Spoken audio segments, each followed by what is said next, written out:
You never expect your life to fall apart on a Tuesday. It's too ordinary a day, sandwiched between the chaos of Monday and the slow crawl toward the weekend. But that's exactly when it happened. A Tuesday just like any other. Rachel and I had been married for 8 years. She was the type of woman who lit up a room without trying, the kind of beauty that didn't just come from her face but from the way she carried herself. Confident, sharp, magnetic. I fell hard for her the way people fall asleep. Slowly at first, then all at once. For the longest time we were solid, or so I thought. We had our routines, our inside jokes, even the kind of silence that felt comfortable instead of awkward. But looking back, I can see the cracks now. Funny how hindsight turns invisible things into glaring signs. Started small. Little shifts I brushed off as stress. She'd come home later than usual, claiming she had to stay at the office. Her phone was always glued to her hand, notifications lighting up the screen with names I didn't recognize. When I asked, she'd laugh it off. Just work stuff, she'd say, tossing her phone aside like it was nothing. But it was something. I remember one evening vividly. We were sitting on the couch, her eyes flickering between me and her phone like she couldn't decide which deserved her attention more. I cracked a joke, something dumb about a reality show we used to binge watch together. She forced a laugh, but her smile didn't reach her eyes.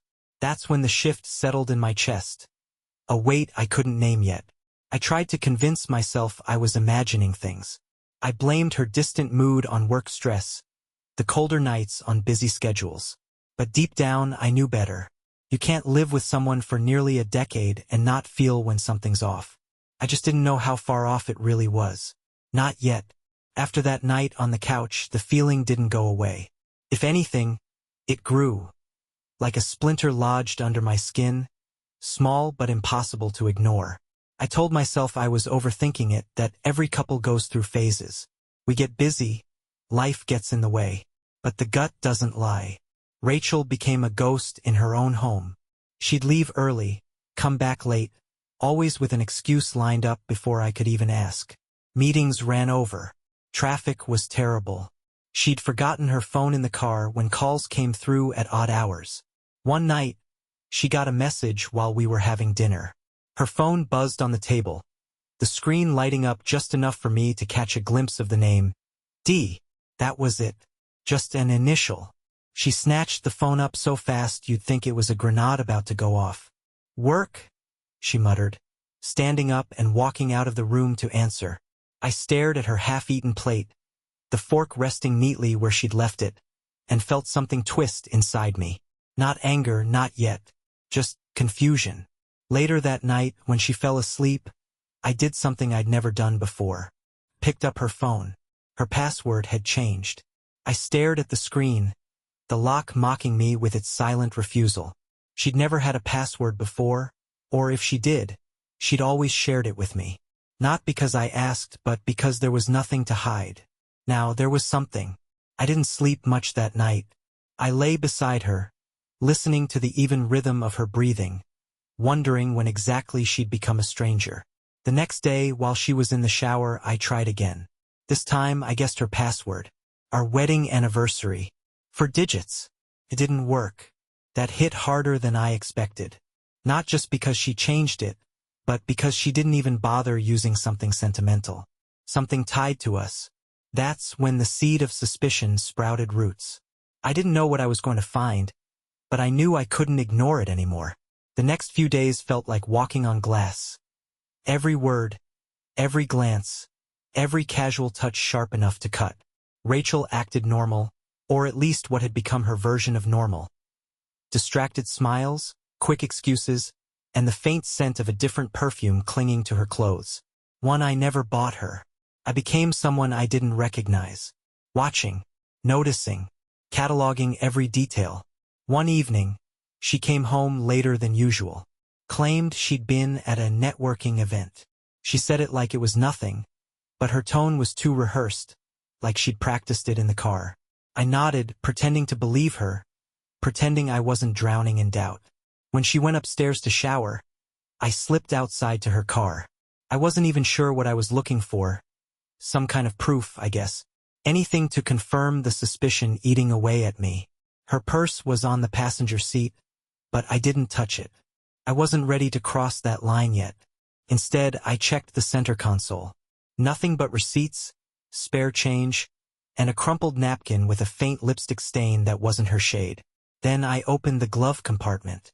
Tucked beneath the car manual was a parking garage ticket, dated from the night she claimed to be at that networking event. But it wasn't from anywhere near her office. It was from a part of town she had no reason to be in. An upscale neighborhood full of boutique hotels and rooftop bars. I stared at that flimsy slip of paper like it was a loaded weapon. It wasn't much, but it was enough. Enough to confirm that this wasn't in my head. When I came back inside, she was in the kitchen, scrolling through her phone, her hair damp from the shower. She looked up and smiled, like everything was fine, like she wasn't hiding something behind that smile. I smiled back, but inside something cracked. I wasn't just suspicious anymore. I was certain, and certainty has a way of changing everything.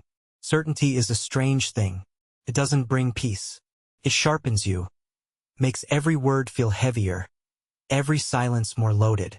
I had proof now, even if it was just a parking ticket, and it felt like holding a match over gasoline. But I didn't confront her. Not yet. I needed more. The next day, I left for work like usual, but I didn't go to the office.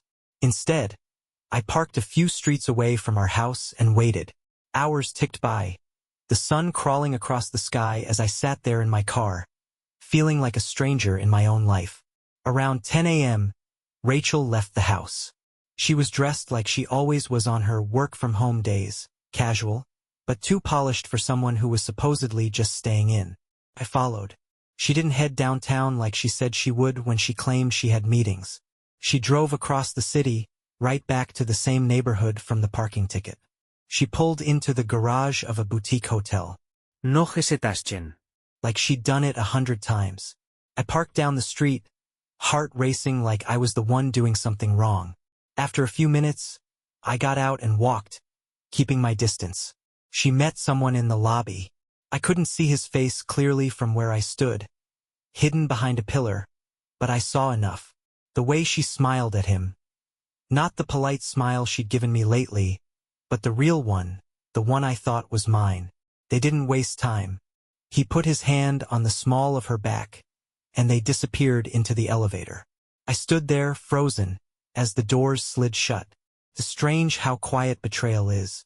There's no dramatic music, no slow-motion moment. Just the sound of your own heartbeat, loud in your ears, drowning out everything else. I didn't follow them. Not yet. Instead, I walked back to my car, sat down, and stared at the dashboard. This was bigger than I thought. And if I was going to confront her, I needed more than a parking ticket and a glimpse of her with some guy. I needed undeniable proof. So I made a plan. When Rachel got home that evening, she kissed me on the cheek like nothing had happened, like she hadn't spent the day with someone else. I smiled back, because the trap was already set. After that day, everything changed. Not for her. Rachel went on living like nothing was wrong. But for me, every second felt like a performance, like I was playing the role of loving husband in a play I didn't audition for. I'd always thought if something like this happened, I'd explode, shout, demand answers. But rage wasn't what I felt. Not yet. What I felt was colder, sharp, calculated. I didn't want answers. I wanted the truth. The raw, undeniable truth she couldn't lie her way out of. So I started collecting it. First, I bought a small recording device. One of those cheap ones you can hide easily. I tucked it into the lining of her gym bag. She never went to the gym anymore, but she carried the bag around like it made the lie more believable. Next, I set up a hidden camera in the living room, disguised in a decorative clock I ordered online. She never noticed, or maybe she just didn't care enough to look. Days passed and I gathered everything. I listened to her phone calls when she left the room. Casual conversations with D. His voice low, smooth, familiar in a way that made my stomach turn. They weren't careful. They joked, made plans, even laughed about the stories she told me to cover her tracks. But it still wasn't enough. I needed to see it, not just hear it. So one Friday morning, I told Rachel I had an out-of-town work trip. She smiled, kissed me goodbye, and told me to drive safe, the kind of thing wives say when they're supposed to care. But I didn't leave town. I parked around the corner, hidden by a row of trees, and waited. 2 hours later, he showed up. I recognized him immediately. Not some stranger. Not a random fling. It was someone I knew. Someone from my life. And that's when everything snapped. The cold planning, the careful watching, it was over. Now it was personal. Now it was war. I sat in my car, gripping the steering wheel so tightly my knuckles turned white. I stared at the man walking up to my house, like he belonged there. His casual confidence, the way he barely glanced around, told me this wasn't the first time. It was Mark, my friend, my coworker. We'd shared drinks, laughed over football games, vented about work. I'd invited him into my life, trusted him. And now here he was, walking through the front door of my home with the key she must have given him. I didn't know whether to laugh or break something. I watched the door close behind him and felt something shift inside me. Not heartbreak. That was too soft for what I felt. It was more like an unraveling, a tearing apart of everything I thought was real. I waited. I don't know how long. Time didn't feel real anymore. Eventually, I got out of the car and walked up to the house. My heart wasn't racing. There was no shaking, no hesitation. Just a quiet calm, like my mind had gone into some other place. I didn't go in right away. I wanted to hear them, to see if the lies sounded different when she thought I wasn't around. I crept around the side of the house to the living room window. The curtain was slightly open, just enough to give me a clear view inside. They were on the couch, not even trying to hide it, laughing, her hand on his knee, his arm draped lazily over her shoulders like it was the most natural thing in the world. I'd sat there with her 1,000 times, in that exact spot. I couldn't hear everything, but I caught bits and pieces. "He's so clueless," she said, laughing softly. "He actually thinks I'm working late next week." Mark chuckled, leaning in closer. "Maybe he wants to believe it. Makes it easier for you." She shrugged like it didn't matter. "He's just boring now. Predictable. I don't even feel bad." That was the moment. Not when I saw them together. Not when I realized who it was. It was when she said she didn't feel bad. Like I was some temporary inconvenience she'd outgrown. I didn't go inside. Not then. I turned around, walked back to my car, and drove away. Because this wasn't going to end with a fight. This wasn't going to be loud. No. Revenge is best when it's quiet. And I was going to be very quiet. I didn't sleep that night. I sat in the dark, staring at nothing, the echoes of their laughter still playing in my head. Not the kind of restless tossing and turning you'd expect from a man whose life just crumbled. No, I was wide awake, mind sharp, clear, almost disturbingly calm. Anger wasn't enough. It was too easy, too messy. They deserved something worse than yelling or broken dishes. They deserved precision. I wanted to destroy them without lifting a finger. I wanted them to watch their lives fall apart, piece by piece, and know that I was the architect of their collapse. And that's when the plan started to form. First, Mark. We worked together, which meant I had access. I knew his schedules, his projects, his weaknesses. He was sloppy, always cutting corners, always relying on charm to cover for his mistakes. It was easy to collect evidence. Emails, missed deadlines, a few confidential documents he'd conveniently left unprotected. I didn't even have to fabricate anything. His incompetence did most of the work. I compiled everything into a neat little file, detailing how he'd been mishandling clients, breaching protocols, even fudging numbers on reports. Then I sent it anonymously to HR, to his boss, to the company's legal department. Within days, whispers started circulating. Meetings behind closed doors. Mark looked more stressed every morning, oblivious to the fact that the person who'd lit the fire was sitting right across from him in the office. Watching him unravel was satisfying, but it wasn't enough. I still had Rachel. She was trickier, smarter in some ways, but she had one fatal flaw. She underestimated me. She thought I was too naive, too predictable. As she'd put it. Good. That's exactly what I wanted her to think. I started small. Moved some money from our joint account, just enough to raise questions but not enough to trigger alarm bells. Hid important mail. Forwarded her personal emails to a new account I'd set up. Nothing obvious. Just little things to make her feel like she was losing control. And then, the final piece. I found the perfect way to break her. Not through confrontation, not through accusations. Through trust. I'd been playing dumb for weeks, smiling when she lied, pretending to believe her excuses. She thought she had me wrapped around her finger. So I gave her a gift. A bracelet. Simple, elegant, something she'd wear every day. Hidden inside? A GPS tracker. Now I knew exactly where she went, who she met, how often. And with every notification, every little red dot on the map, my plan grew stronger. This wasn't about catching her anymore. This was about making her wish she'd never met me. The thing about revenge is that it thrives on patience. You can't rush it. It's like setting a trap. You need the right bait, the perfect timing, and the confidence to let your prey walk right into it without realizing. Rachel had no idea. If anything, she seemed more relaxed these days. Maybe because Mark's life was slowly crumbling at work, and she thought she'd won somehow. She'd come home humming, checking her phone every few minutes, probably waiting for texts from him, oblivious to the storm brewing just beneath the surface. She'd even started being nice again, cooking dinner, asking about my day, laughing at my jokes like we were newlyweds. I played along, smiling, nodding, pretending I wasn't tracking her every move through the GPS hidden in that delicate little bracelet on her wrist. Every night, I'd watch the map on my phone, her location pin dancing from his apartment to cheap motels, sometimes even back to our friends' gatherings.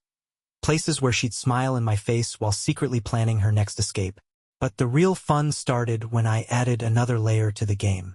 I created a fake social media account, a generic name, a face pulled from a stock photo, and started messaging her. Compliments at first. Casual, flirtatious. Nothing too obvious. Just enough to plant a seed. She responded faster than I expected. At first, it was playful, distant. Then it turned personal. She'd complain about me, her boring husband, the man who never noticed anything. I laughed every time I read those messages. She thought she was in control, juggling two men, hiding her double life with a smirk. She didn't realize she was actually juggling three, and I was the one pulling the strings. Mark, meanwhile, was spiraling. The investigation at work was in full swing. His charm wasn't enough to cover the paper trail I'd laid out for HR. I'd hear him on the phone sometimes, his voice sharp with frustration, trying to piece together why his world was suddenly falling apart. The irony? His downfall started the moment he stepped into my house. But I wasn't done yet. I wanted Rachel to lose everything. Not just her affair, not just her security, but the very ground she thought she was standing on. And for that, I needed the final phase of the plan. Confrontation. But not the kind she'd expect. No shouting. No accusations. Just the truth. Served cold, calculated, and with nowhere left for her to run. The day I'd been planning for weeks arrived like any other. Calm, uneventful. The perfect mask for what was about to unfold. Rachel thought I was heading out of town again for work. She kissed me goodbye at the door, her smile effortless, her eyes gleaming with the kind of confidence only liars possess. I smiled back, because today wasn't just another day. It was the day. I didn't leave town. Instead, I circled back and parked down the street, hidden just out of sight. I waited, watching the house, my pulse steady, not a trace of doubt or second-guessing. Just the same cold calm that had carried me this far. She didn't waste time. Less than an hour after I left, Mark's car pulled into the driveway. No hesitation. No question. Like he belonged there. I watched him walk into my house with my wife, completely unaware that the walls were closing in. I gave them an hour, just enough time to get comfortable. Then, I walked up to the front door, unlocking it quietly. They didn't even hear me come in. The living room was a picture of casual intimacy. Rachel curled up on the couch, Mark sitting close, laughing at something on her phone. It was so normal, so mundane, it almost felt surreal. I stepped into the room. Silence snapped into place like a trap springing shut. Rachel's face drained of color. Mark stiffened, his fake charm dissolving into something raw fear. "Don't stop on my account," I said, my voice calm, almost casual. "I'd hate to ruin the fun." Rachel scrambled to her feet. "Liam, I thought you were out of town." I smiled. "Clearly." Mark stood, trying to regain some of his smug composure. "Look, man, this isn't what it looks like." I cut him off with a laugh. A real one. Sharp and bitter. "Mark, stop. You're not smart enough to pull off even one lie right now." Rachel's lips parted like she wanted to explain, to spin another story, but I raised a hand to silence her. "You know what's funny?" I said, pacing slowly, my eyes locked on hers. "I've known for weeks. The late nights, the lies, the parking tickets, the texts." I glänzt her bracelets. "The tracker." She instinctively clutched her wrist, her face crumpling with the realization.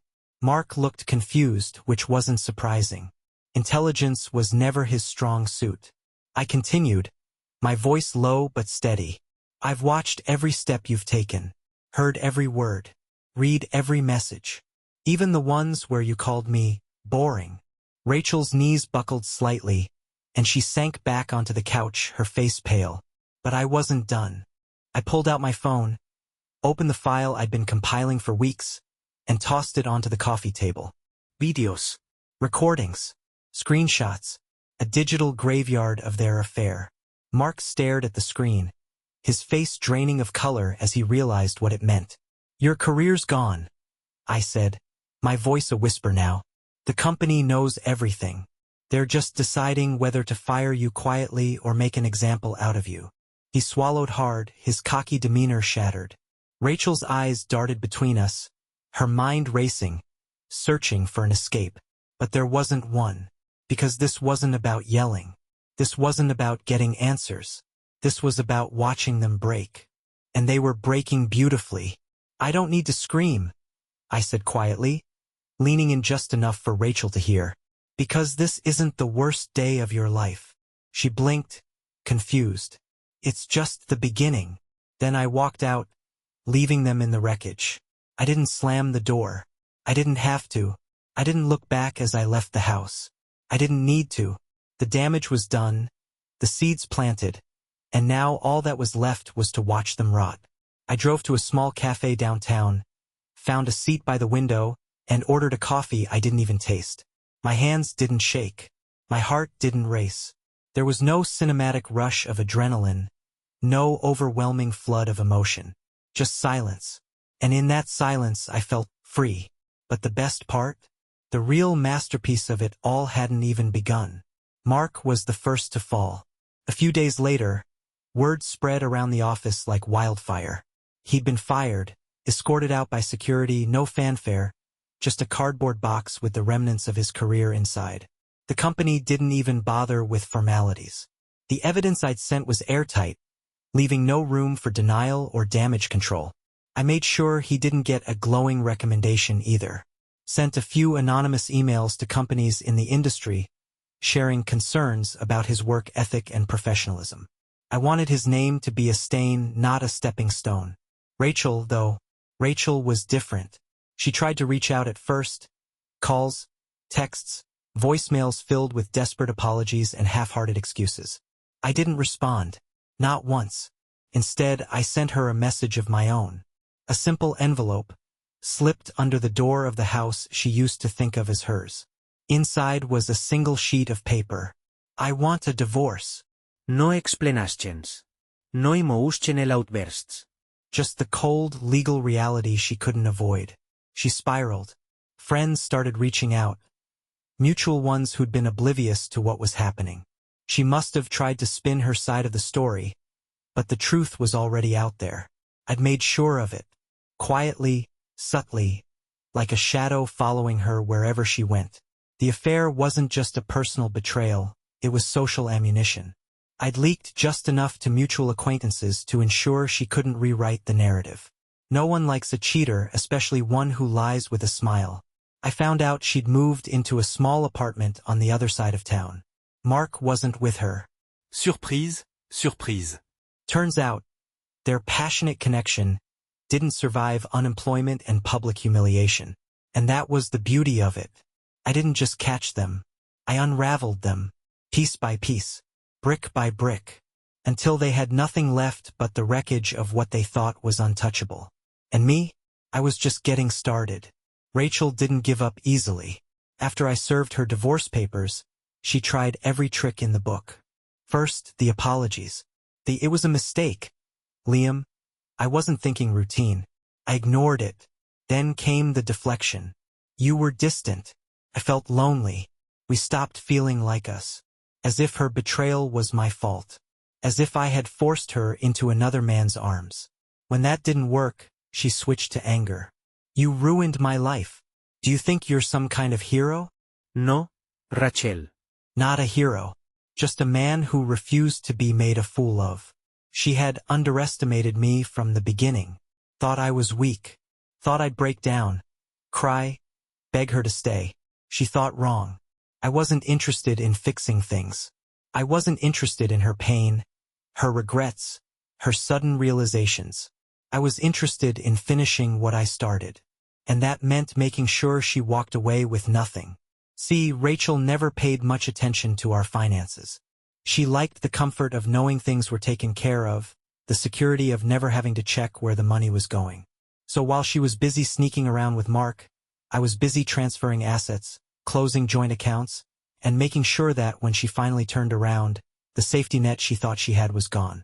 I had proof of her affair. Solid, undeniable proof. Which meant in court, she had no leverage. No sympathy. No upper hand. She tried to fight for the house, our house. The same one she had desecrated with her lies. She lost. She tried to fight for money. Spousal support, compensation, something. She lost.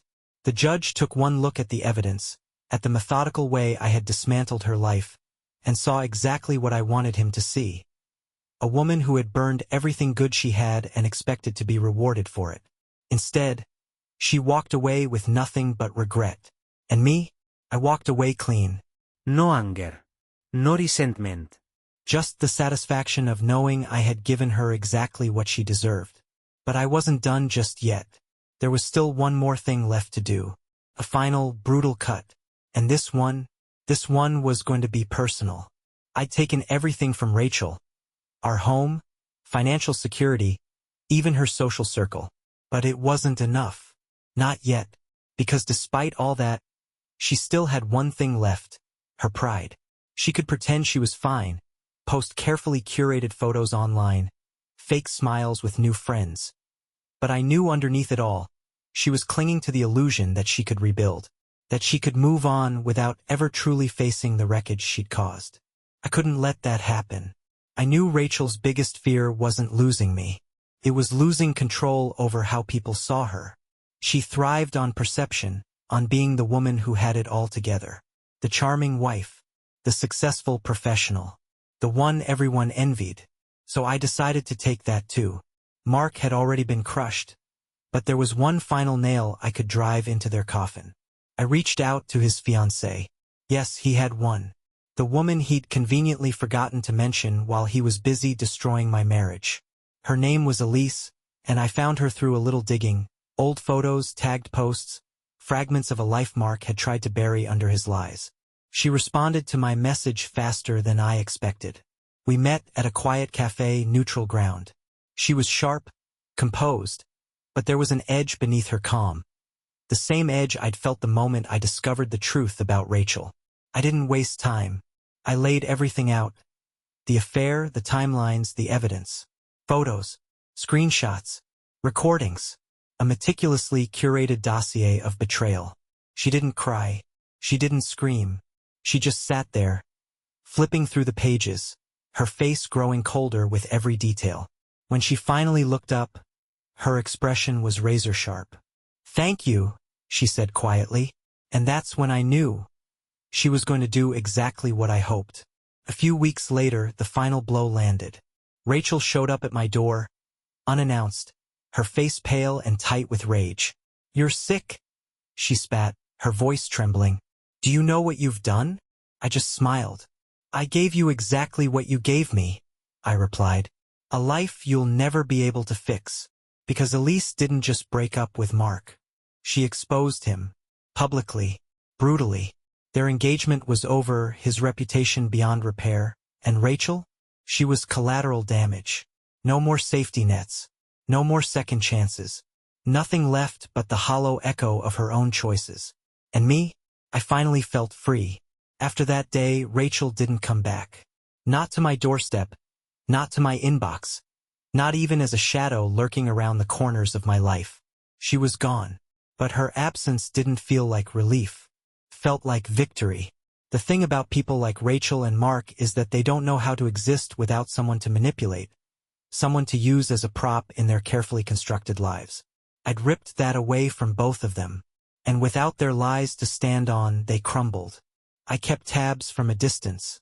Not out of obsession, but out of morbid curiosity. I'd built this intricate web and I wanted to see how far the damage would spread.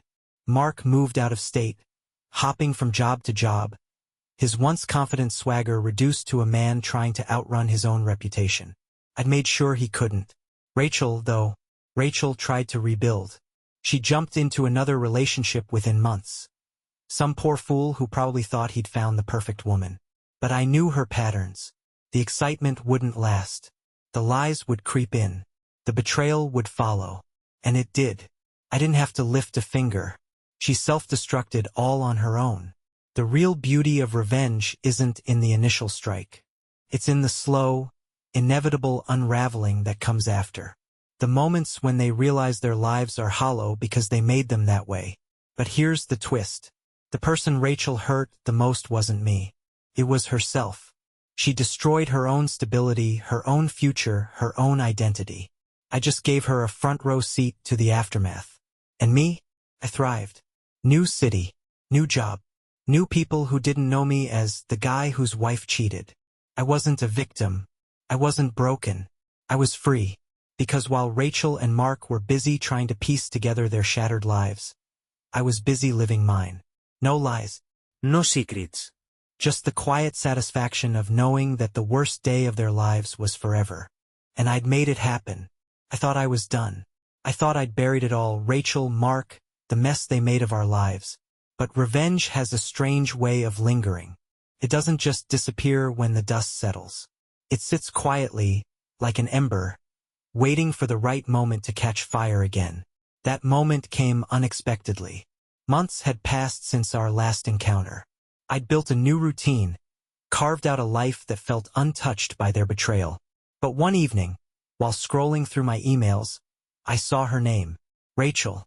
No subject line, just her name, sitting there like a ghost in my inbox. Curiosity won. I opened it. The message was short. "I know what you did. I hope it was worth it." That was it. No explanation, no context. Just bitterness wrapped in 5 simple words. I stared at the screen, a slow smile creeping across my face. It wasn't anger or fear that bubbled up. It was something better. Amusement. Because she still didn't get it. She thought she had the last word. Thought this message would rattle me. But it only confirmed one thing. I was still in her head. She couldn't move on, couldn't rebuild, because I'd made sure there was nothing left to build on. And just like that, I realized I had one final move to make. Not out of spite. Not even for closure. Just because I could. I replied with 2 words. Absolutely worth it. Then I blocked her. Forever. No dramatic ending. No chance for a comeback. Just silence. The same silence she left me with the day I discovered who she really was. But this time, the silence was mine to give. And I gave it gladly. Time passed as it always does. The seasons changed, the days grew longer, then shorter again, and life moved on. So did I. But not in the way people expect. Moving on isn't about forgetting. It's not about burying the past so deep it can't find you. No, moving on is about owning it. Carrying it with you not as baggage but as armor. Rachel and Mark were lessons, not regrets. They showed me the sharp edges of trust, the fragility of loyalty, and the dangerous comfort of complacency. They taught me that betrayal doesn't just come from strangers. It often wears a familiar face. And here's the truth. I don't hate them anymore. Hate requires energy, and they've drained enough of that from me already. What's left is something colder, quieter, a kind of indifference that feels better than forgiveness ever could. I don't wonder where they are or what they're doing. I don't check. I don't care. Because their story ended the moment I walked away. Mine didn't. I've built something new. Not just a life, but a version of myself that didn't exist before all of this. Someone sharper, wiser, unapologetically aware of what I deserve. And what I deserve is peace. No more games. No more traps. Just peace. People think revenge is about the other person, about making them feel what you felt. But that's only part of it. The real revenge is living well, thriving, becoming untouchable. And I did. So, if you're reading this because you've been betrayed, because your world has cracked open and you don't know how to put it back together, here's my advice. Don't put it back the way it was. Build something new, something stronger. Because sometimes, destruction isn't the end. It's the beginning.